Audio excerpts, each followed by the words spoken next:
Every morning, Kabul wakes up to the sounds of explosions and gunfire.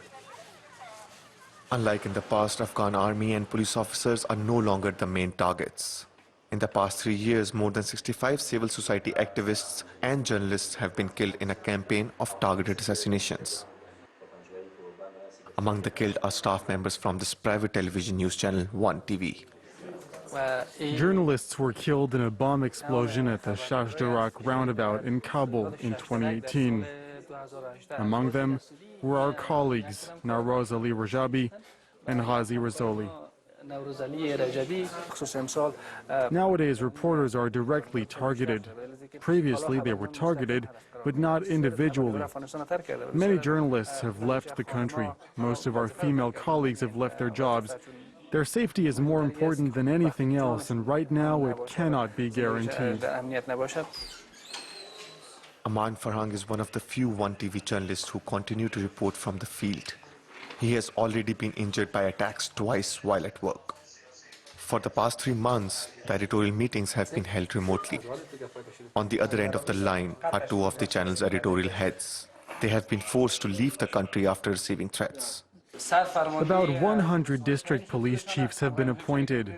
Details have been requested from the Ministry of the Interior, but they say they are not in charge of this.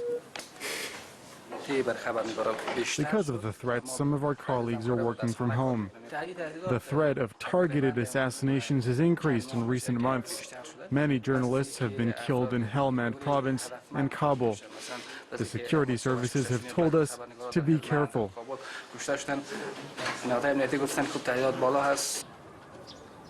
On January 17th, 2 female Supreme Court judges were shot dead by a group of armed men in the heart of Kabul.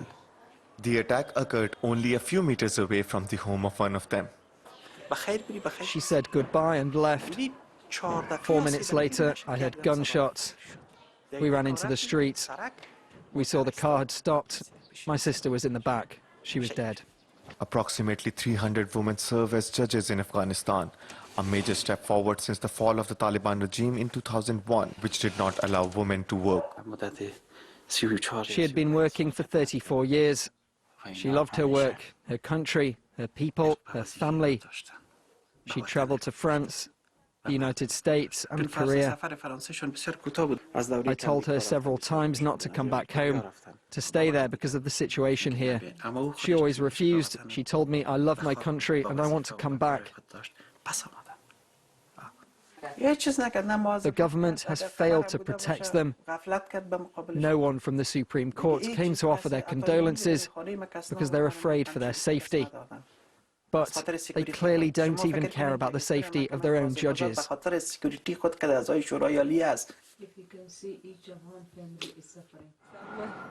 Government employees are among the main targets of the insurgents.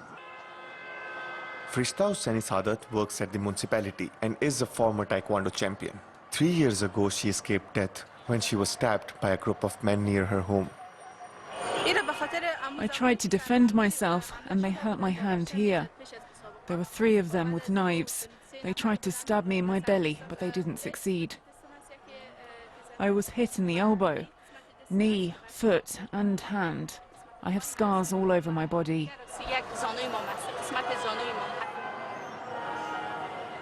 Throughout the country, women feel particularly persecuted. Women have no rights in Afghanistan. It's a country that wants women to stay indoors, to work like slaves in the house.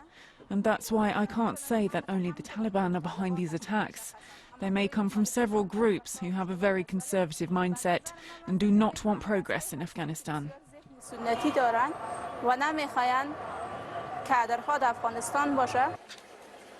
We find Aman reporting from a refugee settlement. Most of the families here have fled fighting from their home regions.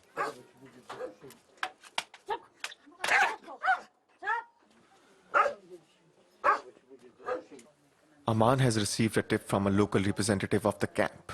An 8-year-old girl has been forcibly married to a 14-year-old boy and is being mistreated by her in-laws.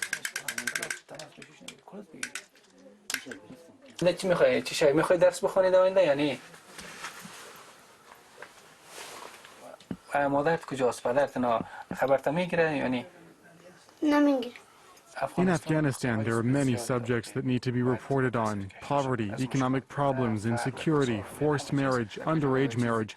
We need to cover that. It's risky to be out there, but it's also our duty. Like so many others, Aman could pay dearly for his courage. Meanwhile, the outcome of the peace negotiations between the Afghan government and the Taliban still remain uncertain. And on the ground, violence increases day by day.